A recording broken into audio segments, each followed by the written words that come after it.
पालखी सोहळा 2026 या निमित्ताने पुणे ग्रामीण पोलीस दलाकडून बंदोबस्ताची पूर्ण तयारी करण्यात आलेली आहे। पुणे ग्रामीण पोलीस दलाचा जे कार्यक्षेत्र आहे त्या कार्यक्षेत्रात एकूण 6 मानाचे पालखी जे आहे ते जात आहे इथून पंढरपूरला, आणि संत ज्ञानेश्वर महाराज आळंदी देवस्थान इथून संत ज्ञानेश्वर याची पालखी आमच्याकडे झेंडेवाडी सासवड पोलीस स्टेशनच्या हद्दीमध्ये एंटर होत आहे आणि त्यातून सासवडला 2 दिवसाचा मुक्काम करून पुढे जेजुरीच्या नंतर वेलाचे नंतर नीरा मार्गे लोणंद सातारा जिल्ह्यात आगमन होत आहे। असा हे साधारण 55 किलोमीटरचा प्रवास जे आहे पुणे ग्रामीण पोलीस दलाचे कार्यक्षेत्रातून होत आहे। तसेच संत तुकाराम महाराज ह्या पालखीचा आगमन पुणे ग्रामीण पोलीस दलाचा कार्यक्षेत्र जे आहे त्याच्यात कुंजीरवाडी उर्ली कांचन पोलीस स्टेशनच्या हद्दीमध्ये होत आहे। त्याचे नंतर यवत, वरवंड, उंडवडी, बारामती, सणसर, इंदापूर आणि सराटी आणि पुढे अकलूज ला सोलापूर जिल्ह्यात जे आहे ते पालखी सोहळा जात आहे पंढरपूर जाण्यासाठी। ह्या रूट आमच्याकडे 160 किलोमीटरपेक्षा जास्त रूट आहे। ह्या दोघे पालखी सोहळ्यासाठी जे बंदोबस्त आहे ते नेमण्यात आलेला आहे। दोघे पालखी बरोबर पोलीस दलाचे सिनियर अधिकारी राहणार आहात। दोघे रूटवर एक ॲडिशनल SP रँकचे ऑफिसर जे आहे ते देखरेख अधिकारी म्हणून काम करणार आहे। पालखी सोहळ्याबरोबर एक SDPO रँकचा ऑफिसर, त्याचबरोबर इतर अधिकारी, SRPFचे जवान, QRT, त्याचबरोबर निर्भय पथक अशा टीम्स प्रत्येका पालखीबरोबर देण्यात आलेल्या आहात। प्रत्येका पालखीबरोबर दोघे पालखी रूट जे आहे दोघे पालखी रूटवर आमचे फिरते पोलीस मदत केंद्र असणार आहे।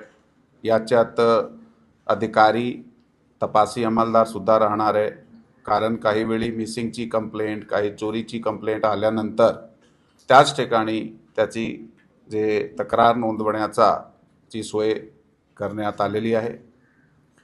त्याचबरोबर प्रत्येका पालखी रूटवर मुक्कामाच्या ठिकाणी आणि विसाव्याच्या ठिकाणी बंदोबस्त योग्य पद्धतीने लावून तिथे जे गर्दी नियंत्रण आहे, विशेष करून रांग व्यवस्था जे आहे ज्याचे एंट्री पॉईंट आणि एक्झिट पॉईंट वेगवेगळे असले पाहिजे असले प्रकारचा नियोजन करण्यात आलेला आहे।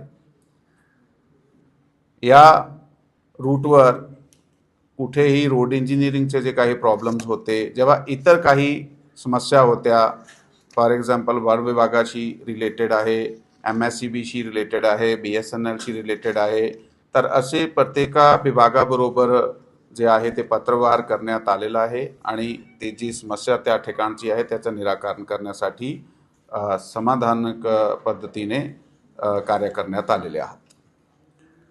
या संत तुकाराम महाराज पालखी सोहळ्यावर 3 रिंगण, एक पहिला काठेवाडी, दुसरा बेलवंडी आणि तिसरा इंदापूर या ठिकाणी 3 गोल रिंगण जे आहे ते आयोजित करण्यात येत आहे। त्यासाठी योग्य बंदोबस्त पुरवण्यात आलेला आहे।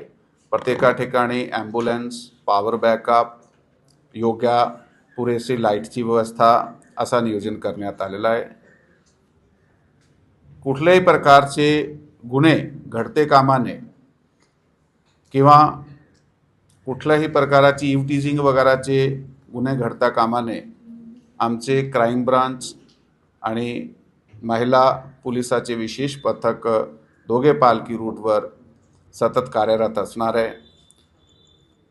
त्या रूटवर सुद्धा CCTV चलंत असणार आहे। आणि चेन स्नॅचिंग, पिक पॉकेटिंग किंवा इतर काही गुन्हे घडू नये त्यासाठी योग्यात दखल देण्यात आलेली आहे. काही लोक बिनापरवाना त्या रूटवर ड्रोन उडवण्याचा प्रयत्न करताय, त्यासाठी सुद्धा योग्य प्रतिबंधक कारवाई करण्यात आलेली आहे.